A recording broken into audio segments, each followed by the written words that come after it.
All right, the button has been pressed. The light has turned green. We are all set and ready to go here on Sound Goblin Gaming as we continue our In Hindsight series. Today, talking about 4th edition D&D Essentials. Just as a reminder, you can always catch our streams of the In Hindsight live around 11 a.m. Pacific time on Sundays at twitch.tv/SoundGoblinGaming. We do our Paranormacite stream, Sound Goblin Story Times, right after that. And then Mondays at around 7 p.m. Pacific, we do Poke Mondays. And on Thursdays, right now, we're going through Yakuza 0 at around 9 p.m. Pacific. So yeah, getting right into it. I am, as always, Bograt. I'm Hunter Green.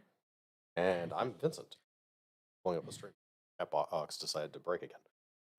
Yeah, I got That's to his look into tradition. that and figure out what's going on. Yeah. But yeah, so this is D&D 4th edition Essentials. It is sometimes referred to as 4.5, but that's not quite accurate, and we'll definitely get into why it's not as we sort of discuss what's going on here. The TLDR of it is it's not really a full edition revamp. They didn't commit to it quite as much as they did with 3.5, where they were just like, hey, this is intended to kind of wholesale be a replacement.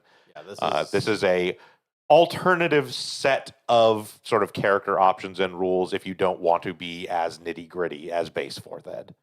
Yeah, it is effectively an attempt to make it a more friendly reintroduction to the game for new players, or introduction to the game. Basically, a take two on making a base set of rules. But yeah. What is old is new again. So Essentials is a boxed relaunch of the game, broken into 4th edition rules compendium, which wasn't actually.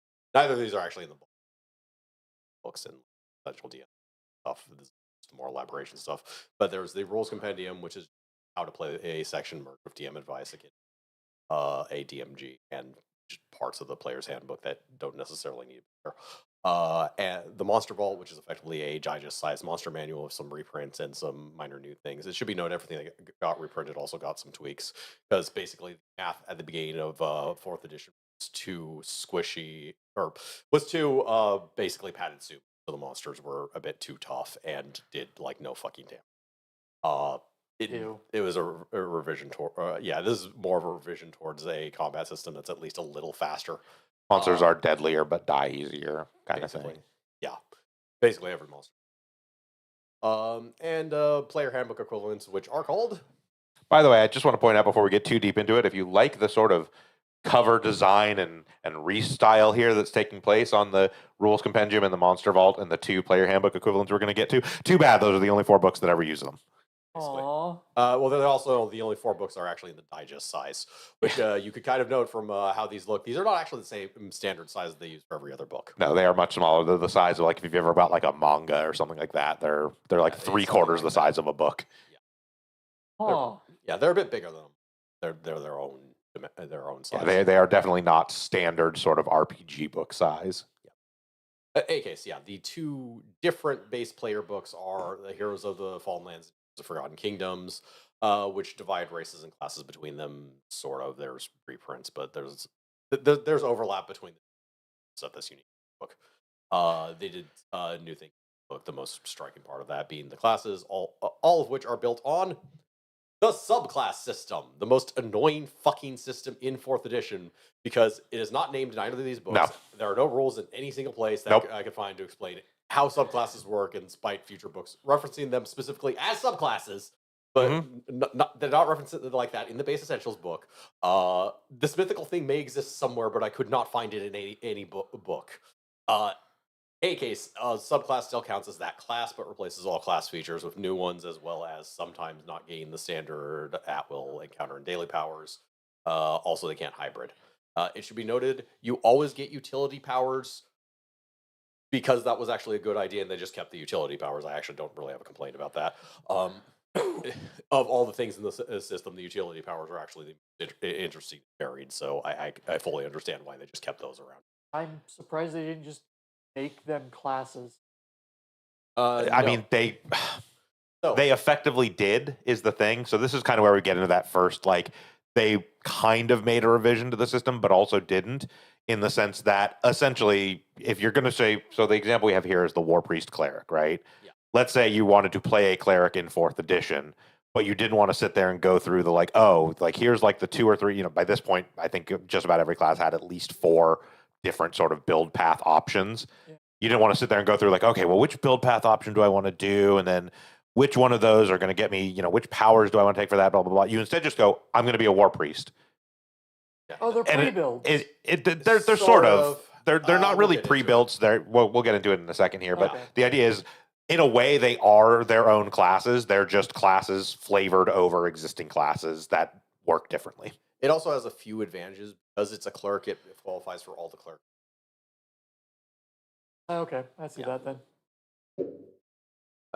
As for War Priest cleric subclass, is not to be confused with the Paragon Path of the same name, including the intentional lack of a space between the words. That's not unique to 4th edition. As a matter of fact, it's done a lot in pretty much every other. Oh, see, this one isn't a war priest. This one's a war priest. Yeah, that's okay. The previous one was a War Priest as well. Yeah. In any case, this subclass still has Healing Word and selects daily and utility powers as normal, but also chooses main, which is where they get their at-will and encounter powers from, as well as their subclass powers. Yeah, at every level, you are going to get a specific encounter power that eventually, once you get to 13 plus, will replace specific older encounter powers. You basically never have an encounter power choice. They are all fixed based on whatever domain you chose. And they also get a handful of like free extra powers and channel divinity. Like they get holy cleansing and resurrection at levels. Those aren't utility powers from them. They just get them for free at certain levels. And they just choose daily powers as normal for cleric. Yeah. And the domains, not to be confused. Divine power, which are significantly more meaningful than the normal secondary stat choice, as I was alluding to. It grants you all of your at-will and encounter powers, as well as extra bits. And what powers you get if you take your subclass as your Paragon class. You don't have to do that. That is something, I think I even put it over here. Every single subclass in at least the initial books also has a Paragon path version of it. Yeah. Which basically continues class features, etc. of that one, but you don't actually have to take that. It is notable, if I remember correctly, you can only take it if you are the subclass from the heroic tier, though. I don't believe you can Paragon it doesn't into work the the other way. subclass. Yeah, you can't Paragon into the class. You can only take a prerequisite for all of them. That subclass. So yeah, but you can go into any Paragon tier you want. It can be any Paragon class as long as you meet all other qualifications for it. You just don't. Again, it's kind of that whole like, hey, we pre-designed this to basically be sort of, working as intended, and so, if you don't want to think too hard about it, if you don't want to have to worry about making the right choices, just go into, the War Priest Paragon tier, and it will just continue you down the line and get you all the things and be good. Yeah. And that is kind of the intentional point of subclasses for a new player to do things with. But yeah. All those. It should also be noted that it was a little bit annoying to find certain things. Like, it does not, under the domains, actually specifically tell you that the encounter powers replace the old encounter powers. So initially, I thought that you actually would get like 7 encounter powers, and it's like no, they upgrade. Put that text in the class, including which power it replaces, instead of putting it in the domain where it would actually made sense. Yeah, but yeah.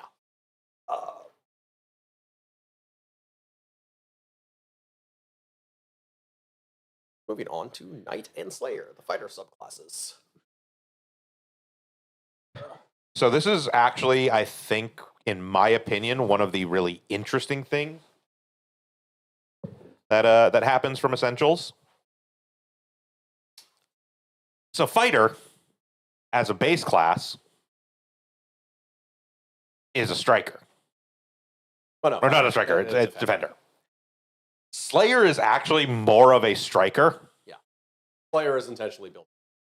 So they actually created a subclass that actually alters, and I don't even mean that like, it makes it like a secondary striker. I mean, it is pretty much just a striker. Yeah.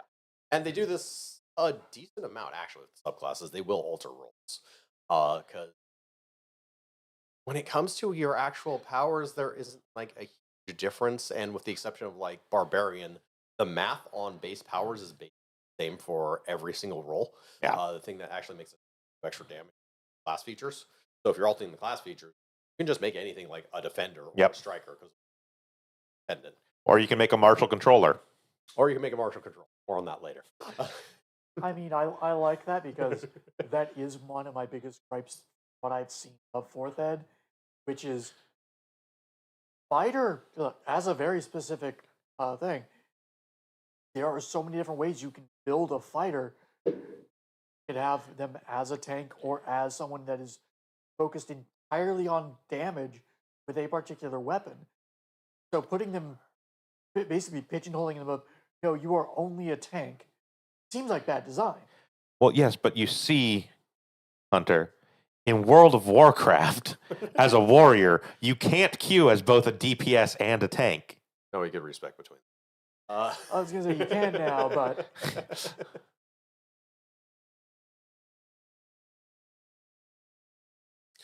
But yeah,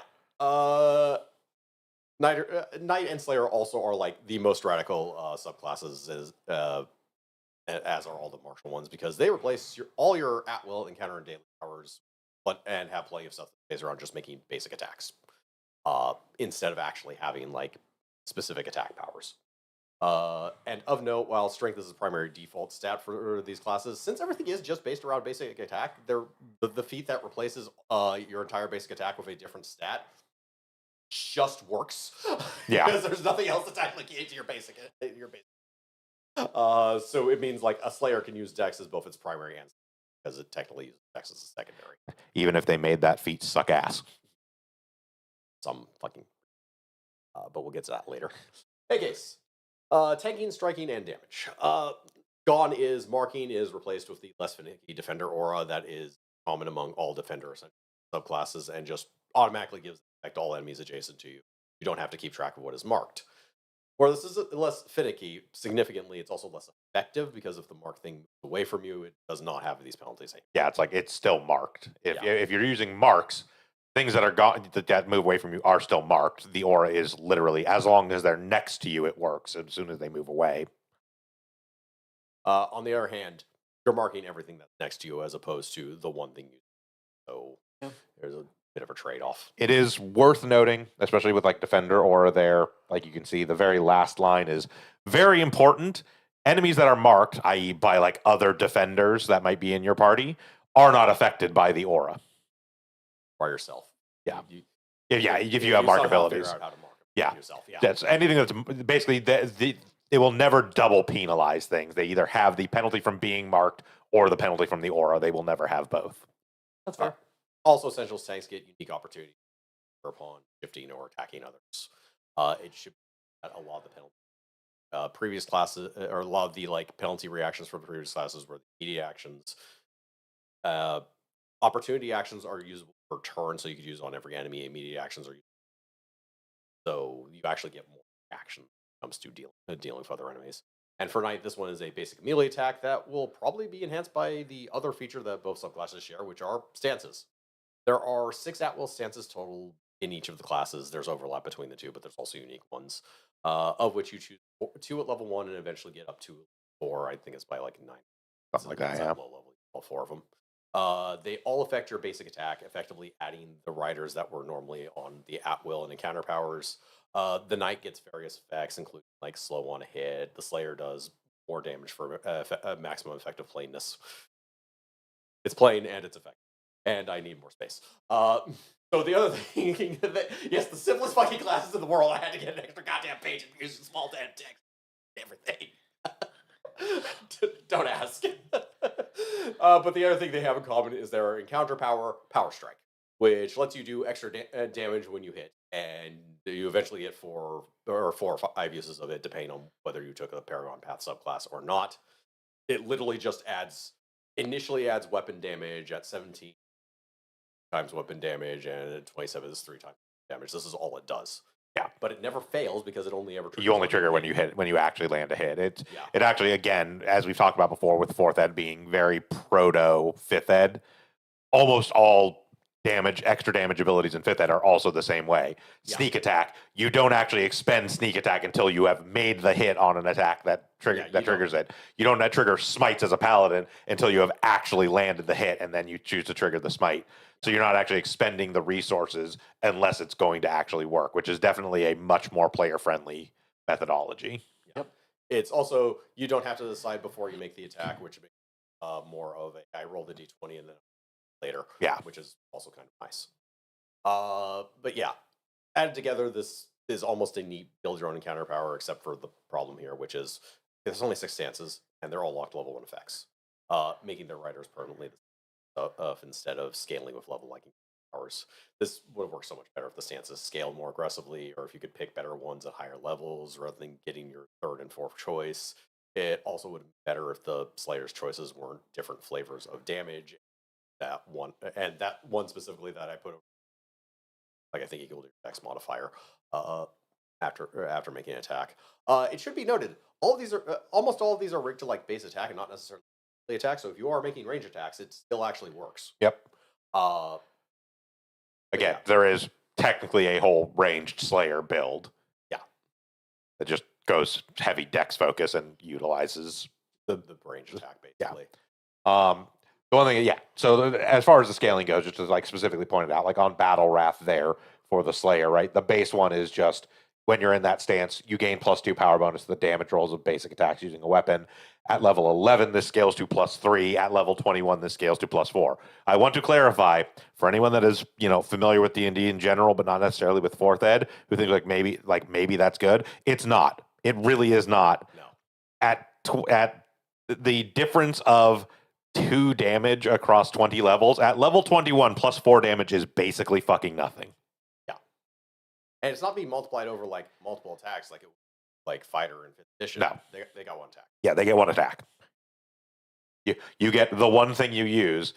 You might deal multiple weapon damage, but that bonus is a flat. It is always just the +4. +2, +3, +4. Yeah. And the other thing Slayer gets, yes, classes of add dexterity, which eventually scales to 8 plus dexterity. Yeah. But yeah, as far as the damage math goes, the floor is actually set a lot higher than the more for these type of subclasses than for their base equivalents. But because the choices are restrained in these oldest classes in 4th edition, ceiling is effectively well. If you know what you're doing, a fighter may well just be able fighter is you may just be able to outdamage a Slayer fighter with just the base normal fighter in player's handbook. Or if you don't know what you're doing, won't. Which, I mean, granted, to a certain extent, I think is okay, because again, all the essentials subclasses are intended to be an ease of entry. You can build an effective character just by picking this thing, and you get what it says at each level. System mastery should be awarded in some way, shape, or form. You should be able to, by understanding the system and understanding how it works, make a more effective character than being handed a package. That is, I think, fine. It's just, especially when you have a subclass that is almost, like I said, specifically intended to convert a fighter into a striker paradigm, and yet somehow it is possible to build a defender that does more damage than the striker paradigm fighter. That is kind of a problem. Yeah, and it's less of a okay. So the actual problem isn't so much the striker here. The striker has its own problems, as in a lot of these we'll get into later. The problem actually is because fighter, warlord, wizard were all designed in the base player's handbook. They had plenty of time to make mistakes, and they did. Yeah. So when you add all the mistakes together, you're able to actually do. Whereas, there's no wiggle room with this class. They didn't add all that much to it, so it's like you basically have feats, and that's basically where your wiggle room goes, and utility powers technically. Right. On to Thief Rogue, which is built around the same basic attacks and fighter subclasses, but automatically comes with the ability to use dex for melee basic attacks. Their multi-use encounter power is a bonus to hit damage when you have combat advantage, and they still have the same 5th edition, or not 5th, 4th edition attack that base Rogue does. However, instead of stances, they get rogues tricks, and this is something I like so much better because it's something fucking different. Uh, they are move abilities that also modify your next attack, but which creates the same style of building counter powers effectively. But it also comes it just comes with slightly bigger selection. There's 9 of these powers, and you get 5 of them over the course instead of 6 and 4.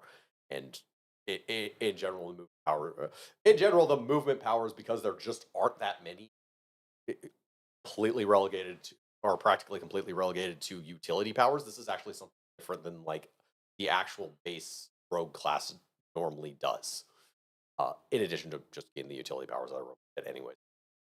It is worth noting. I mean, it's a very minor thing because again, it involves a lot of like fuckery, and you have to like really understand the system. And there's like one specific path to do it. There's other things like say weapon finesse within fourth edition. There's no such thing as a finesse weapon in fourth edition. It is any weapon you use to make a basic melee attack, you get to use your dexterity on. So if you somehow were playing a thief rogue and got proficiency with great swords, you get to do finesse with great swords. You just fucking do. Yeah, you just don't get the added damage that is specific for like light blades, hand crossbows, short bows, and slings. So you still basically use, but even then, like there are some, say for instance, light blades that are not actually in the weapon proficiencies that rogues have generally, because they only get like daggers and short swords out of that category. If you get proficiency in other light blades, you can still get that bonus even with those and get it all. That's just, again, there's no such thing as finesse weapons. It's just the finesse is just an ability that rogues have. In much the same way that when you take the like melee expertise thing, you just get to choose a stat and you always use that stat on weapons, period. Yeah. For basic attacks. Okay. Let's see. On to the more normal stuff. Mage Wizard, which is about as normal as it gets because they keep everything Vault Wizard class as, or except for the Wizard class feature, but they still get the spell book, so there's some overlap there. They also get abilities traditional magic schools, and the paragraph abilities come from basically one of them. Basically, if you take the mage paragon and tier, a lot of your abilities will be defined by whatever school you are specialized in. They can get powers from more than one school, but or abilities from more than one school. Doesn't actually give you powers, but it is about as about as plain a subclass as you, which is fine. But just replacing class features itself is actually okay. Sentinel Druid. One of the most interesting subclasses as compared to the base class. So yeah, it's a leader instead of a controller. It has a pet instead of changing shape. It uses weapons instead of implements. And you can do that too. They still have the perfect implements. It's just all of their. Hey, did you want to be a ranger but actually a druid? Yeah. So it doesn't get encounter powers. Instead, it just gets multiple. The combined attack power, which is they hit a thing and that gets an entire turn. They only get one at will power period, but their pet is a better attacker than they are. Yes. Effectively. Their pet actually does fairly decent damage. Also, the pets just come with auras, so yeah. They're just, even though they still work on the really action economy version of pets, at the very least, they're not doing nothing, and pets can move. So that aura will be moved. Pet base do that, and again, using your action to effectively make the pet attack doesn't feel like a waste because basically it adds primary and secondary stat to the pet's damage, and it scales. I think, it scales a little faster, which makes up effectively implement with it or weapon. But yeah, it's just very interesting that they made this build for Druid when like 50% of it genuinely feels like Ranger stuff. They also get wilderness snacks, which are out of combat powers that the Ranger in this actually gets as well. Both subclasses of Ranger get as well. I just listed it here. I'm not going to list them. They're the same thing. They're the same thing. Like literally the same list. Yeah. Okay. And beyond that, there's stuff like all the subclasses in this book. They get the occasional extra little power, like Restore Life is. All right. On to Cavalier Paladin. That uses Defender Aura and punishes naughty with auto damage. Your normal at wills are replaced with a single one based on your virtue choice, and your encounter powers are replaced with holy smites, and you also get a smattering of extra bits common to these classes. You still also get daily powers. Um, yeah, where holy smite. Let's see. That one actually triggers off. That one literally triggers off. You at-will target an powers. enemy with an at-will attack power, yeah. Yeah. Which that might actually qualify as not, but I don't remember. Yes, basic attacks are considered an at-will attack power. Yeah. So yes, you can trigger Holy Smite just off of a basic attack. Yeah. So if something decides to move away, normal move away, because that won't actually trade against, but will trigger an opportunity attack. Correct. You could Holy Smite them off of that. Absolutely. But yeah, that just auto does damage, and if you hit it, also does extra days, I believe. Yeah. Not much else to that, but yeah. Okay, so Scout and Hunter, the two Ranger subclasses, and the final Martial revision, and Hunter is even a controller, though it has Primal Attitude. Because you can't just have a martial controller. Yeah. I mean, in fairness, the Scout also has Primal added to it for reasons. Hey, case, both of them trade all their normal at-will daily powers stuff. These aren't even close to similar to each other. The only Hunter gets various controlly shots, including their multi-use counter power, disruptive shot. While Scout gets to dual will correctly and power strike. They literally get to make an offhand attack. Yeah, you can see their dual weapon attack, unlike the previous 2-weapon fighter Ranger archetype, which is just like, oh, you hit, you just do like, you have to have a weapon in your offhand and you just do like 2-weapon damage. This is actually an at will that's a free action after you have landed a hit that lets you make an attack with the second weapon. Yeah.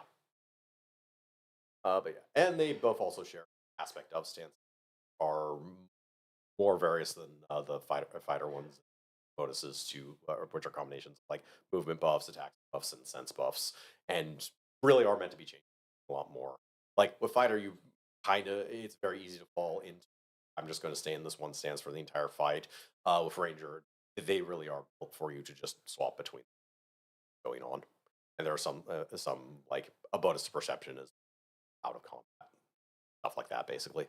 The big thing that makes that dual weapon attack power on this very important is that any of the things that you have that trigger specifically on using an attack power effectively will trigger twice, because they will trigger on the initial attack made and they will trigger on the dual weapon strike, because it is a different separate attack power being used. Yeah, you won't be able to power strike with it because attack, but yeah. Correct. Okay. X-Blade Warlock. They make packs like a normal warlock, but that results getting magical weapons that come with their 2 at-will powers and with one of their 2 at-will powers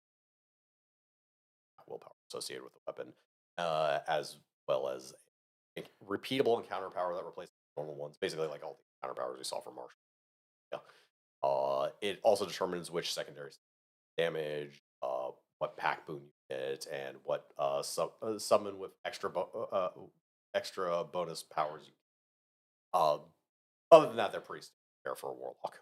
Yes, again, just like the pets on the druid, their summons do just all inherently have auras. Yeah, that do various things. So even if you're not spending your actions to get them to do active things, their aura is there. They are still of use. Yeah. All right. The races in this book. So between the 2 books, there are redone versions of Dragonborn, Drow, half elf, half orc, human, tiefling, dwarf, halfling, Eldarin, elf, Eldar, Eldari, elves, and double Kalishtar. I have no idea how many times you have to print the word elf over and over again, but whatever. All of them got the new stat treatment, and humans and half elves get proper racial encounter powers because their normal thing doesn't really work for an essentials book. You can't give them bonus at will. You can't give them bonus at will power when there's not choices of at will powers. You just have your at will powers. Yeah. Or you don't have at will powers, and you're just immediately base attack, so it doesn't actually work. Yeah. Yeah. Okay.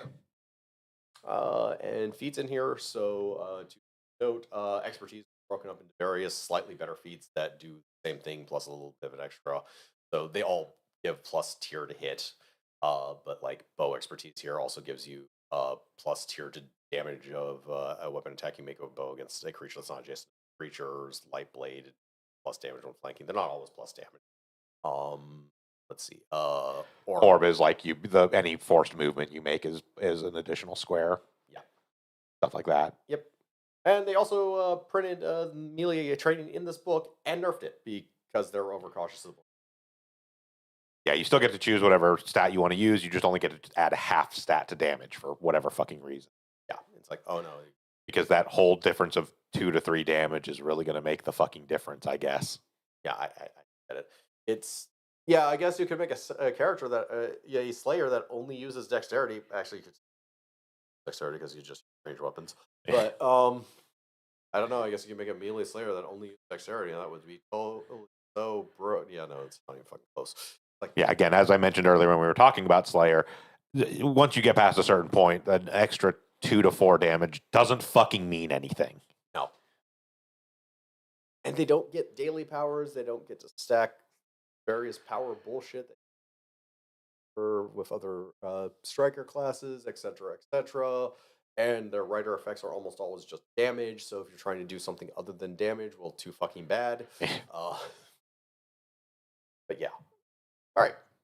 Now let's get on to the other books that were around this area, but that went back to normal layout and stopped bringing the word essentials on them. For these books, I'm only going over the subclasses, but there's the standard fare of extra powers, feats, etc. There's also character themes, which we went over in part 1. Those are actually basically an essentials era thing. Yeah, and most of these will also have like some sort of character option, like, oh, if you're like playing like a cleric, here's a different, build path. Yeah. Alongside the powers and everything. Also, what the fuck is there a girl here? Because he killed a Grell. Yes. It's like Grell I just more associate with like Underdark. Yeah. And Plane of Shadow, which I guess has its own Underdark in the Shadow Dark. Yeah, it was the Shadow Dark. To point out, is still a stupid name. Hey guys. Assassin. Our first of 2 Essentials era new subclasses, specifically the Execution subclasses. There are no other Assassin subclasses. There is Assassin, actually. But that's like in a Dragon magazine, so I don't care. It's also our first class with a partial shadow power source, which is in this book. And upon giving this book a complete comb over, there is no prerequisite for anything involving shadow in this book whatsoever. So it is even more meaningless than the power source. Yeah, outside of Dragon magazine, which I'm not deeply familiar with everything they publish there, I don't think there's ever anything that has shadow power source as a prereq. No, so it is it is entirely pointless. Yeah, it does nothing. At least the other power sources, even though we talk about them being mostly useless, at least have like a few like feats or something that are like you have to have this power source. For a Paragon path. Yeah. It's for, like I looked over all the feats and Paragon paths and Epic books, like nothing mentions shadow. No, nothing. Yeah, it is just. Why did you? Okay, I guess. But yeah, primary stat for them is dexterity, secondary is charisma. As far as assassin stuff goes, they get 3 at-will attacks that are dependent on which guild they choose. Basically, there's the melee one. They deal plus tier D8 once per turn damage when using their weapon types. Can swap between weapons quickly and can a key focus, which apparently lets you bonus on weapon attacks, and that was always a thing, by the way. Doesn't matter because it was rigged to Monk. Who used implement entirely for its defense off. So, but yeah, they also get Assassin Strike once per combat. The ability to as well as the ability to craft daily poisons, which are basically their daily powers, and bits and bobs of ability as a level to replace not having encounter powers effectively. They also get normal utility powers, but their native list is small, though you can actually use skill powers from Player's Handbook 3. Actually, something nice about the skill powers in Player's Handbook 3 is if you're not jazzed about any of your options in this, we specifically made a class during Essentials that has a very small amount of options, but here's a giant expanded list that you can Also, Death Attack, which is the most meh thing I've ever fucking seen. Uh-huh. Like, hey, if I reduce it to 10 or fewer hit points, I can just make it go to 0. That scales all the way up to 30, I guess. At level 23, yeah. Yeah.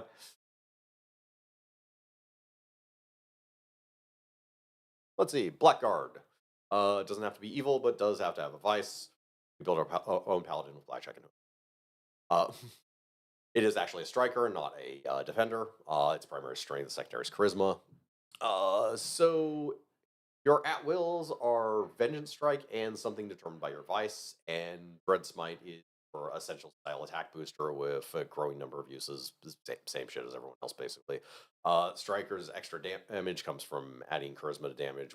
It has combat advantage and an extra thing depending on the vice. It varies between. One of them lets you take damage when you have temporary.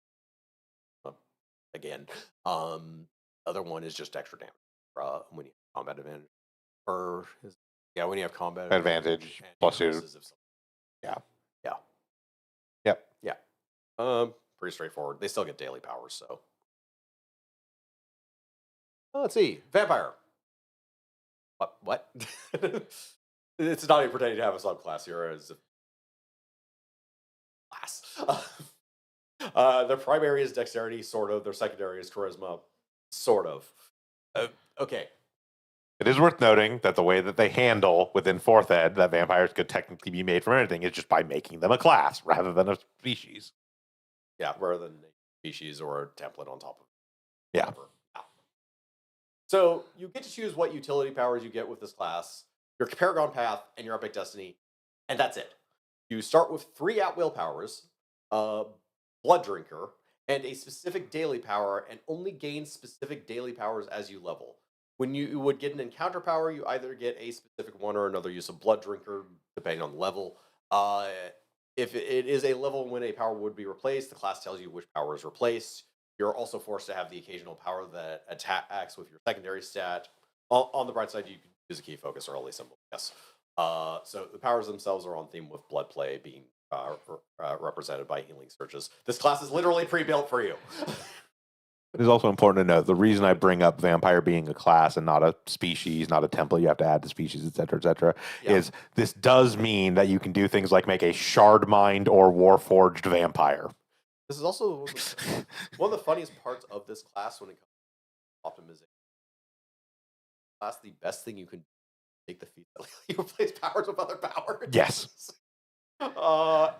And the other thing annoying here, which I don't think I specifically put there, is because they're forcing you to take very specific powers, they also force you to take powers that use your secondary stat to attack. Because fuck you. Yep. But yes, this is the way you can, in fact, make a robot vampire. Yeah. I too know the pain of going through life as a robot or a vampire.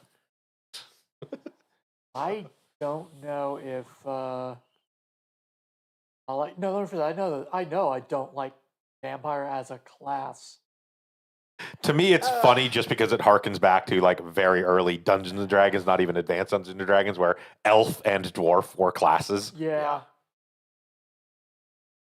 But no, it is just very funny that it is a class in this, not like a species or a template.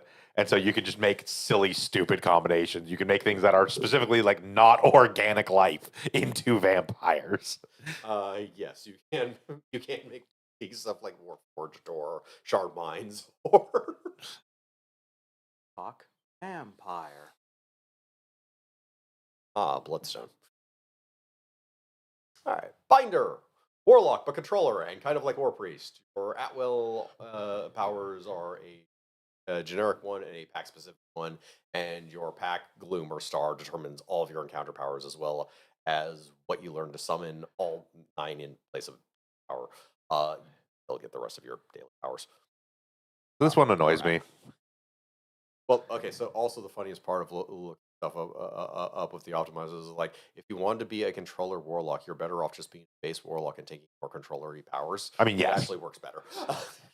This one doesn't annoy me because of the mechanics. This one annoys me because what effectively happened is they first created Binder in Tome of Magic back in Yeah. third edition, that was actually a really interesting, really cool class, and they were like, "This is a really cool concept. We're going to keep using this and making it significantly less interesting every other time we bring it back."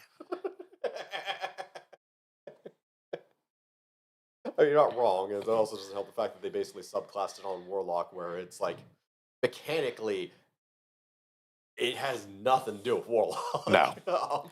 I mean, they've really tried to shoehorn it into being like, "Oh, well, they both make pacts, right? That means they're the same thing." It's like, no, No. knock it the fuck off. As is, PAX wasn't Warlocks, no. got added later. It is the whole 4th edition kind of, but it does lean more on the.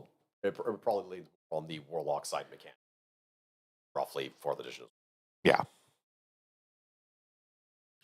Let's see. Heroes of the Feywild, Haunted the Naturey, and Bright Place. No, you can't play it as a fairy dragon. Hell, I can't. I mean, it's only brought up because it's there on the cover. It's literally there on the cover. Yes. That's the But it's like, no, that I'm pretty sure that's just intended to be somebody having like a fairy dragon as a familiar. yeah. Probably. I mean, the other two are actually raised. Yes. Yeah. Can't play as a unicorn I was either. about to say, No. oh boy, unicorn, finally. All right. So Berserker Barbarian. The first dual role class, and also uses both the martial and primal power source, and it actually matters. So Berserker is a defender at the start of a fight, but when you use a primal power or as a minor action once you're bloody, you enter Berserker Frenzy, which turns off your defender aura and enhances your basic attack and new at will martial powers that are in this book. It basically has the other barbarian powers. Outside of this, they use the normal at will encounter and daily framework. This is the most interesting class they actually built with the subclass system in a way, because it's just barbarian. It's just happened to turn into a defender, and we just had to make a handful of powers that are martial as their subtype, and that's just what distinguishes it. Yep. It's like any of the martial attacks you do, don't transform it, but the second you want to transform, you just use a primal attack, and you get to choose them. So go nuts. Yeah, not really much else to say on it, but it's a really interesting rebuild. I really wish they actually did that more of the going between roles. Yeah, actual like phase shift characters are interesting. Yeah. All right, Skull Bard. Bard subclass. It has its own version of healing something with called Zora that. Okay, so as a baseline, you use minor action just to set it up. If it goes down for whatever reason, you can actually just put it back up in a fight, in spite of being an encounter power. In order for the healing to actually happen, and that can happen twice per combat, it's a minor action, but you don't necessarily want to spend it. It can be either the person healing themselves or someone adjacent. It has the usual like D6 scaling extra. Eventually gets 3 per combat.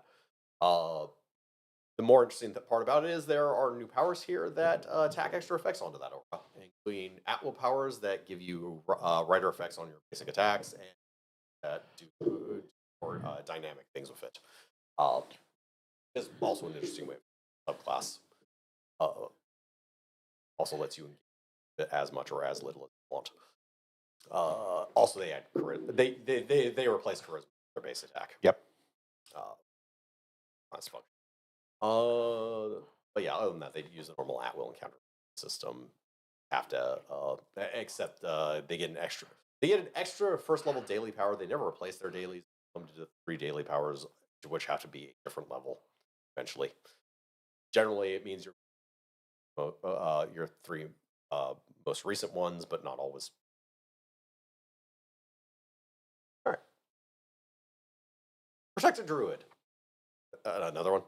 So this is back to being a controller, and this time with various class thingies, and replaces its daily powers with uses of summon natural ally and a summon list that grows at 15 and 29. Basically, they have 2 defensive and 2 offensive initially, and then at 15 they get another 4 options, 2 of each, and which realistically means the ones at 29 are going to get almost no actual use. Especially since it means you have to be playing 30 levels of. Okay. Witch Wizard.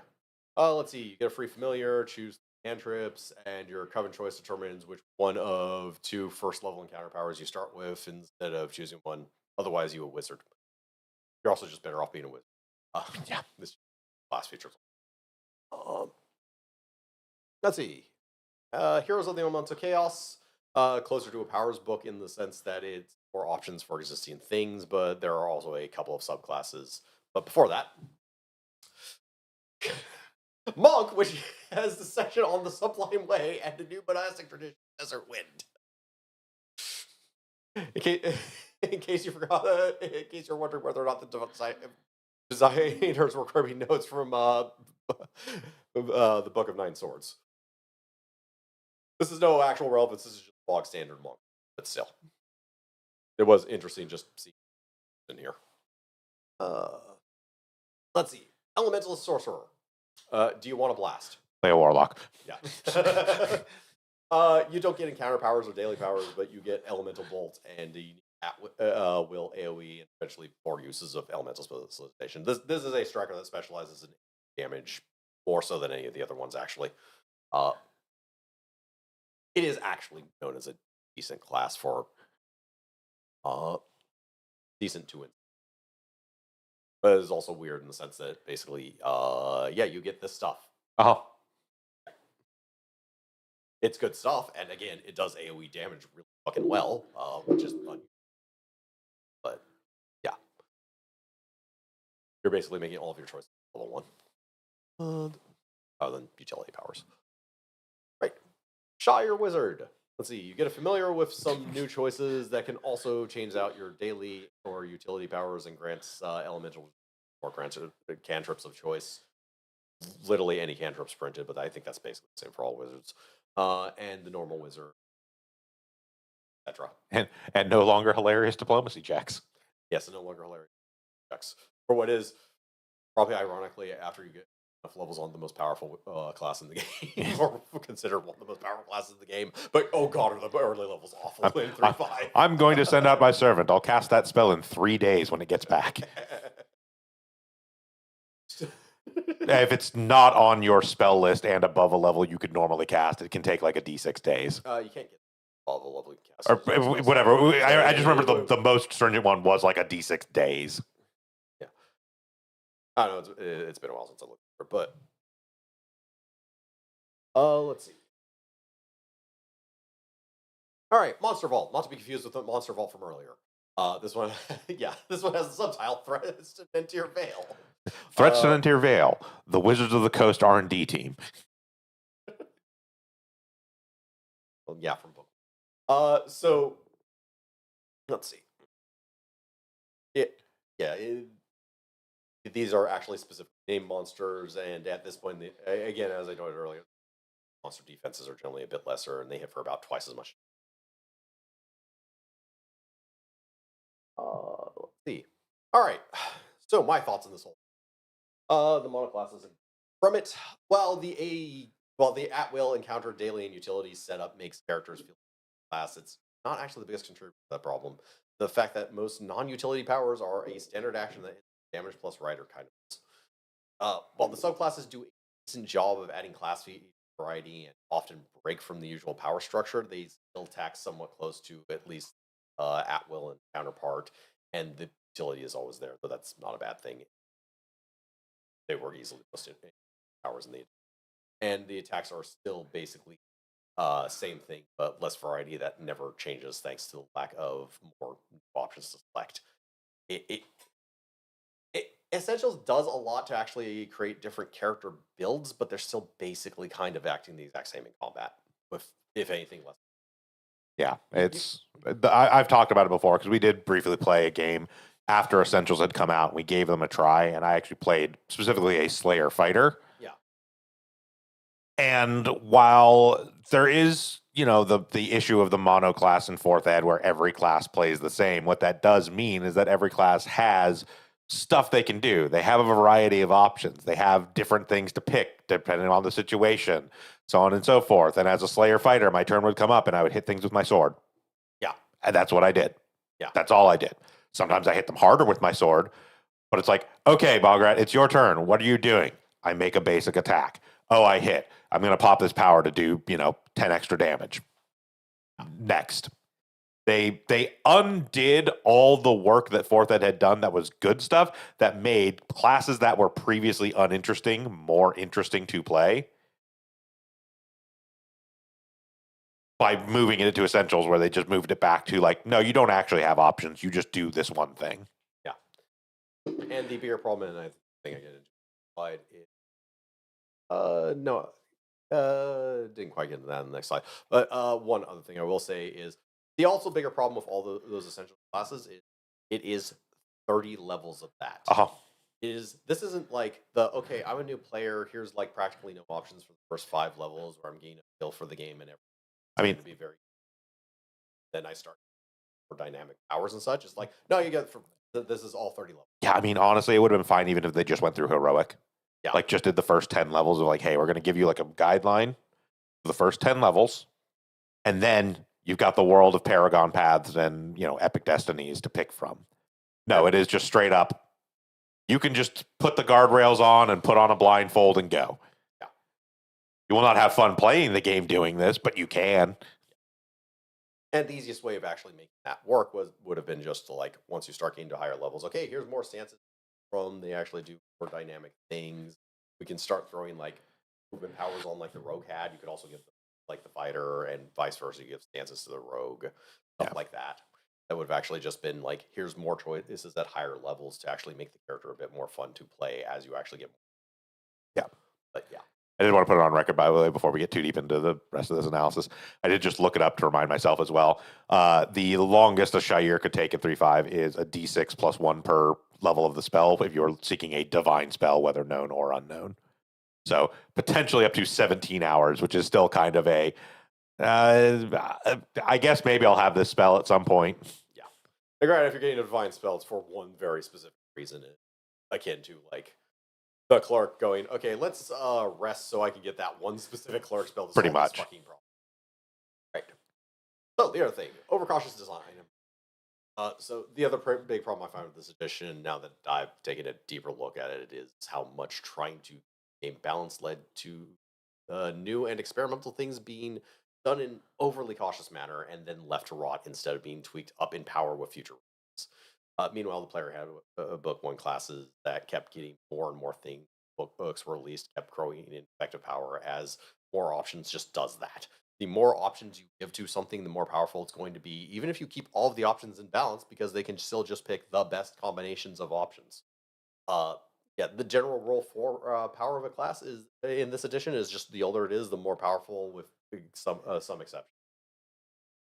They broke things. Yeah, and I mean, because part of that is as they went and they tried these new sort of experimental things that were interesting and could be powerful, it was almost always the case where like, hey, we made this new thing that does this thing, and we also gave all the stuff that already existed the option to engage with that mechanic somehow as well. Yeah. So they have all the old stuff plus all the new stuff. Yeah, and they didn't backfill all the older options essentially into the newer stuff they were making. Yeah. So power creep in RPGs generally a subpar shoot experimentation without any runs the boredom. Yeah, it's like as much as we talk about it, I mean, we've talked about it throughout a lot of our 3.5 stuff. We've talked about it through a lot of our 4th Ed stuff. We will continue to talk about it as we progress through basically every RPG we're ever going to review. There is value in shitty things. There is value in making a class that is just outright like, what the fuck were they thinking? Why this will never actually work? Because it at least tried something, right? Yeah. True Namer at least tried something. Yeah. True Namer is of great value to 5 in the sense that at least they tried something different. It failed, but it's interesting, and I got some duct tape and spackle. I could fix this class if I really want to. Yeah, exactly. I mean, that's the biggest thing is trying something experimental, trying something risky, trying something that's not in the norm for whatever your current mechanics do, has the value that, like, yeah, if you fuck up and it's bad. But experienced players and experienced, GMs and just in general, even you as a game designer can look at that and go, okay, now I see that this fucked up.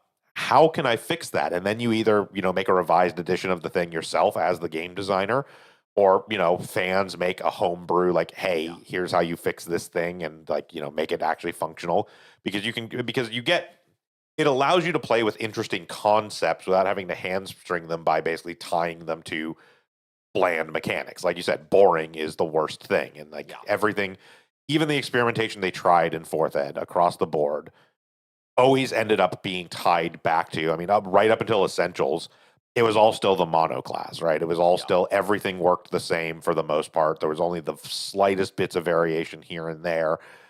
And like, granted, some of that stuff was interesting, but and even then, even those exceptions are still didn't go as far with the exception as they could have at the end of the day. Even something like, say, like the psionics we talked about, right, that have that PowerPoint pool and are all basically at will based, and just have essentially, rather than having encounter powers, you have an encounter pool of PowerPoints to work with, and all of your at will powers are also essentially encounter powers in the way. That's really interesting conceptually. They also didn't really do a whole lot with it past that point. They just kind of did that and said, yeah, that's the thing. Moving on. That's one of those things they never actually even did. When I talked about like, as they experimented and added new options, stuff like that. That's something they never actually really backported to any other classes. Only the psionic classes ever got the ability to do that, which is a shame. If anything, I feel like that would have been a really interesting take to do like an Essentials adaptation. But like, okay, every class is now going to have something along those lines. They're going to have some sort of expendable resource that they can use to boost their powers to do additional things or bigger things or different things, thereby making every power not only making every power itself able to be more powerful, but also giving it more variations where one power now can be utilized in multiple different situations. Because it's like, if I augment it this way, it does more damage. But if I augment it this way, it actually does forced movement. And so I can like use it in that situation where I need to get something out of the way. Also, with like subclasses, you could actually port entirely on class. Like you could take Rogue and give it a psionic subclass of Soul Knife. They don't get encounter powers, but they get powers, and then you actually choose stuff, or you could choose stuff like how you actually just choose the augments themselves. Right. So you throw those augments on to the already existing Rogue at-wills. Exactly. Yeah, it's something that they could have taken a lot further, but again, they didn't because they had very strict walls on where they were allowed to go with their mechanical designs, even when they were being experimental. In fairness to Psionics was right before the Essentials. And past that, there were like those three that I just showed. Yeah, I know it was very late, but it's again like you said, they had the Essentials reboot happen. Like it is something they absolutely could have worked in tandem with and worked into Essentials. It's why earlier, or it's that same thing earlier.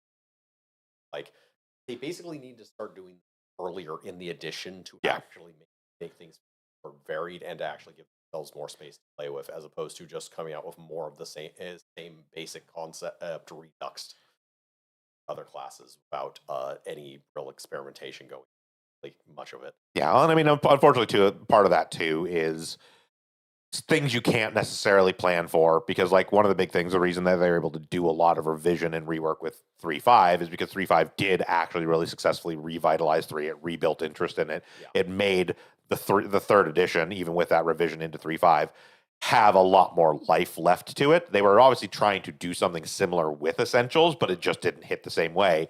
And so they didn't have as much time to build 4th edition past that point. Before people, because they had already lost a lot of ground and lost a lot of momentum on 4th edition by the time they did the Essentials rebuild. And they were trying to get something to sort of stopgap that, to let them have more time to work with that edition, and it just honestly didn't really catch.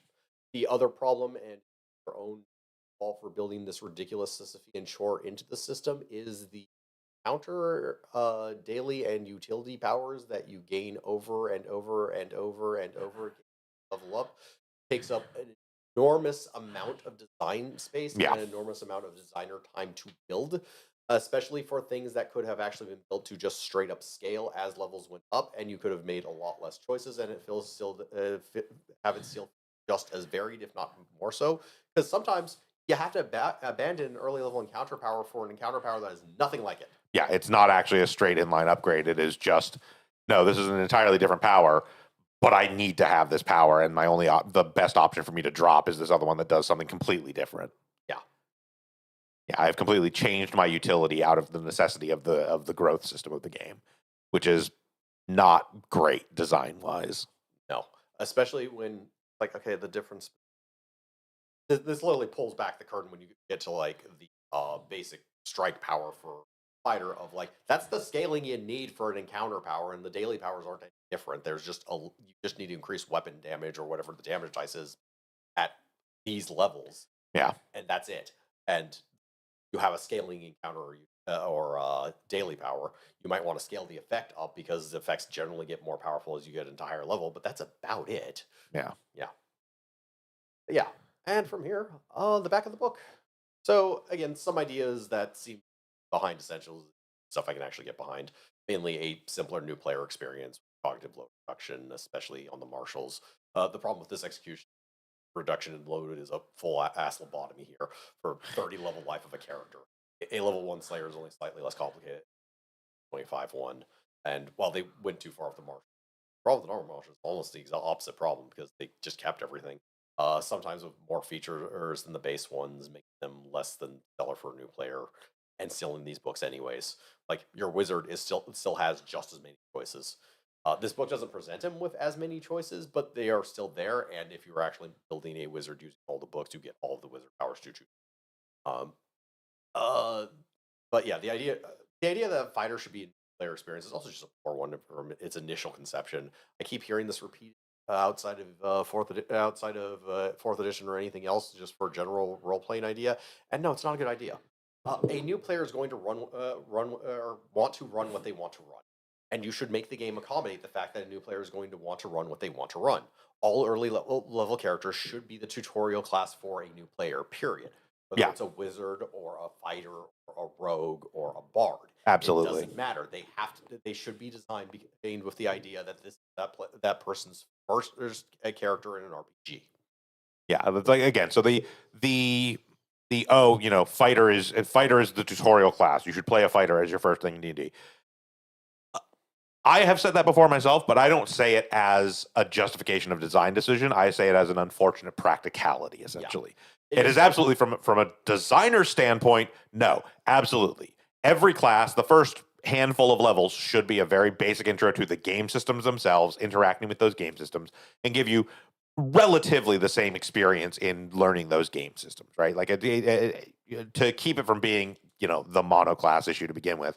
There has to be some variation there. There can be some minor twists, whatever. But yeah, absolutely. Every class should be the one because if I'm being perfectly honest, I think it's actually entirely counterintuitive.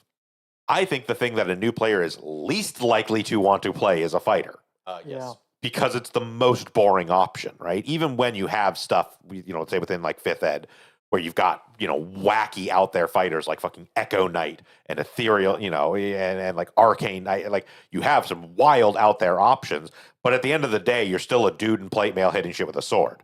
And also those options come at level 3. Yeah.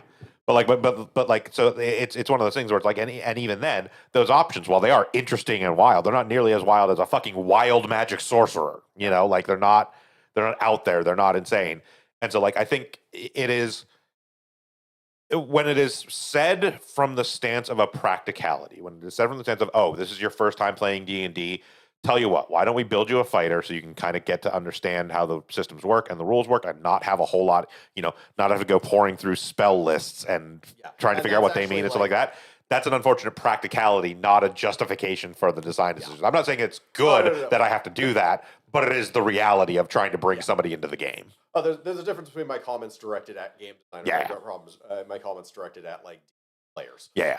Like as a new player experience, generally a fighter is going to be run, but that's more of an indictment of the game designer themselves, not making the early levels of caster classes less fucking ridiculous. There are a lot of level 1 spells, and even there don't need to be. There don't need to be. And even the 2020, there's also just the out issue with the 2024 DM or players guide where those are just in alphabetical order. Yeah, they're not actually by level. Yeah, there are by level lists in the book, but the actual descriptions are all just alphabetical. Yeah, and for a player that already knows what the spells do, that's fine having an alphabetical makes it right faster there, to and find. But makes it faster to find. But if you're a new player, you when don't you're know what trying, these fucking when you're spells trying do. to make your level 1 wizard and pick which level 1 spells you want, it's much better to have a quick reference where here's the entire pool of level 1, wizard sorcerer spells, and now I can just read them in order and be like, oh, that spell sounds cool, I'm going to take that one. Let's move on. Oh, 3 spells later, oh, that one sounds like something my character would have, I'm going to take that one. As opposed to having to be like, okay, well, here's the list of all my level 1 spells. Okay, well, this one starts with a B. Let me flip all the way back here and da-da-da. Okay, no, I don't like that one. Now let me flip back to the list and see what the next one I get is. And in of itself, they probably actually need choices at level 1 in the first place when it comes to. I would have been perfectly fine if, like, hey, you're a level 1 wizard. You get a choice of these 4 spells and 3 cantrips, and as you level up throughout your first 2 or 3 levels, then you actually get the more dynamic and open choices. Yeah. And you'll actually replace stuff a lot faster and stuff like that. Like, actually, like, start them out with a character that, while they do make some choices, like, here's the entire encyclopedia to go through to figure out Yeah, I mean, alternatively, it's one of the instances, and then at some point we'll talk about 5th ed more in depth regardless, but I will say one of the things that I think is less helpful at putting all of the subclass stuff at level 3. I think there are some aspects of it that would actually work better as a level 1 choice, and then you get the full choice at level 3. For instance, wizard, as an example, would be at level 1, you present, hey, here are all the different like schools of magic, what they are generally about. Pick one of these, and that will tell you which like 4 level 1 spells you start with. Yeah. Oh, you want to be an enchanter? You get, these 4 enchantment spells from level 1 that all kind of emphasize what enchanters do. And then at level 3, you go, okay, now you can either become an enchanter or you can do these other subclasses, stuff like that. But regardless, that's an entirely different edition. Yeah. But so one other thing which I did slides for is after looking this over and actually thinking out a decent amount, there's a lot more that is inherited by 5th edition from the 4th edition actually think or expect. oh no, absolutely. Like especially going through this again like this and having played 5th ed a lot now, it becomes very clear how much of the good stuff from 4th ed they really did carry over and adapt and in many ways make better. Yeah, like skills are almost they have a lot more in common with 4th edition than 5, even though 5th edition for the most part feels like a what 3.5 wanted 4th edition effectively. But like the skills actually come from 4th edition outright. The rest system entirely 4th editions, except they made it so like short rest instead of being 5 minutes, it's an hour for whatever reason. But yeah, more or less, I'd also say, or when it comes to mechanically, they aired much more on the side of simple, which is also something 4th edition did. It's not completely as apparent, but like actually figuring out how stuff works within combat and doing rules is a lot easier. 5. Yeah, the one thing that they did carry over from 4th edition to initial 5th ed, but then I feel like when they went to the 2024 rules, rolled back a little bit, that I actually dislike with the 2024 rules is, and I mean, obviously it's not quite as stringent in 5th ed as it is in 4th, but the fact that there were a lot more resources in base 5th edition that recovered on a short rest, effectively making them roughly the equivalent of, say, encounter powers. Whereas 2024 has moved much more toward a lot of stuff refreshes on long rests only. Yes and no. They actually gave a lot more short rests out as well, so it was kind of weird. Like the wizard ability to cover on a short, like warlock. Yeah, but but it's like all the short rest recovery is like extremely limited recovery. It's not. And then other classes that are almost entirely based on less recovery, again, like warlock, which is bonk to some extent. It's but yeah, it just still feels like there's a very severe balance issue in 5th ed between what classes can just do encounter after encounter after encounter with very minor rests in between, and which classes are like, well, we've done like 2 encounters, I got to take a fucking nap, dude. Like, yeah, it's the weirdness of some classes are designed. Well, they designed everything with the intention of the dungeon crawl day of X encounters and Y short rests, which never works out in practicality in a campaign. No. So you have some classes that are more designed around encounter powers, and some that are around encounter resources, or short rest resources, or long rest resources. And whereas in fourth edition, everything is the same Right, resource has at pools. will encounters and dailies. I just feel like there's a middle ground between making every single class play the same and making some classes where it's just like, oh, everything I have is only restored on long rests. Like I might get like one or two back on a short rest one time. I also just want on a short rest, and every encounter is just its own little thing. So, but every encounter or series of encounters using the same resource pool, regardless. Right. Regardless. Right, because you can still do like an attrition thing where it's like, oh, Yeah. this is intended to be a long term, like wear you down thing. Use your resources wisely, and that could be 3 or 4 encounters back to back to back. But as long as you're A, designing it that way, and B, letting the players know in advance, like, hey, you're in for a long haul here. Maybe don't blow everything on the first 2 rounds of combat. Yeah. Is fine. But yeah, because like I mean, there's some narrative purpose to having that. Definitely like. But at the same time, like, yeah, there has to be a happy middle ground between homogenizing everything to be exactly the same and like doing something like, say, fifth ed, where every class has its own very unique things that it does, but the resources it utilizes to fuel those things could be more evenly distributed so that so that you don't end up in a situation where you've got half the party being like, no, we can keep going, and half the party being like, dude, I'm literally out of everything. If we go into another combat, I'm hitting things with a stick. Like, Yeah. I'm going to start throwing firebolts because they can't do fuck anything else. Yeah. That's like, again, that is somewhat of a balance, and that attack cantrips are pretty good for spellcasters in fifth ed, but not especially when you're in a situation where by the time you have blown all your resources, that would usually be when you're getting to the more intense encounter with the bigger deal, where you would want the better utilities stuff. But it's like at the same time, you also don't want to hold off on using that completely in earlier encounters because you may not be leading to something that's going to utilize them. Whereas it's just like if they just refresh, between every encounter or every 2 encounters or whatever, it's just much better. And from a DM perspective, that is so much better for me for encounter design. I have to give a fuck about trying to design encounters for a specific day.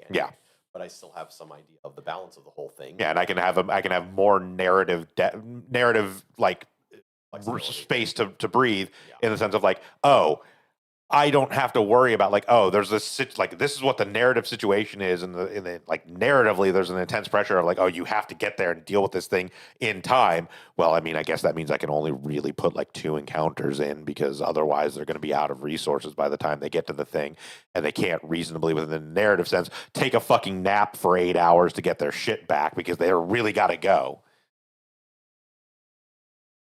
I don't know. It is very common for a world-ending threat to happen, or a party to go off and do side quests for, I don't know, like 3 or 4 months, dealing with everyone's little fetch problems of one sort or another.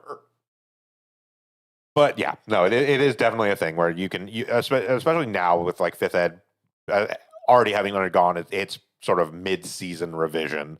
It's 10-year anniversary rules update. Yeah, which officially longest lasting was. Yes. But like having done a rules update at 10 years and a refinement at 10 years, and honestly, in the vast majority of ways, better after the revision than it was at any point during the first 10 years.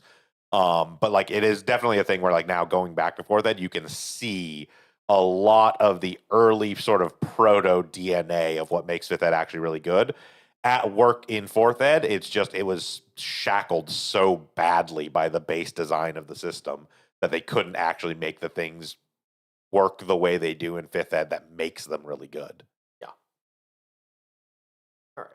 But yeah, so that's Krampus. Hunter, you guys got anything to add? Any thoughts on fourth ed as an addition?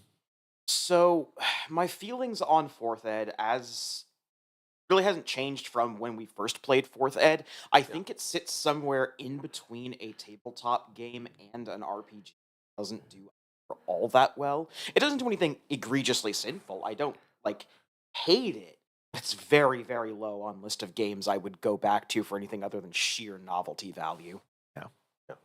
Like I've said a few times, my only actual experience with Ed was a very short-lived. I'm guessing it was a pre-built, and I really, we didn't stick with it for a reason. Yeah. Yeah. One of the things that I think Fourth Ed suffered a lot from was, frankly, the existence of Pathfinder, which we will definitely talk more about when we actually start talking about Pathfinder on In Hindsight, which will be in a little bit here. We're going to take a brief break between D20 style systems to give a palate cleanser before we move on to that. That being said, we're going to go ahead and wrap up here for In Hindsight for today. We'll be back shortly with Paranormasight, the 7, 9, 15, 108, 3054 Mysteries of Hanjo. We'll be back tomorrow with more Poke Monday content. And on Thursday, we'll be getting back into some more Yakuza 0. And then we'll be back here next Sunday, 11 a.m. Pacific. And we're going to be talking about the Sentinels Comics RPG, a tabletop RPG system based off of what was originally a card game, but widely expanded into like a tabletop minis game, and has this whole insane, like, full built lore, both in world and in the meta sense of being. They have like information about a series of comics that don't actually really exist, but they have a complete lore line through all of them and everything. It's quite interesting. It's a supers game. We've been playing it for a while now. We'll be talking about that next week. Yep. Till then, I've been Bograt. I've been the Krampus. I've been Hunter Green. And I'm Vincent. And That's Nova. yeah, Nova's here too. Have a good one, everyone.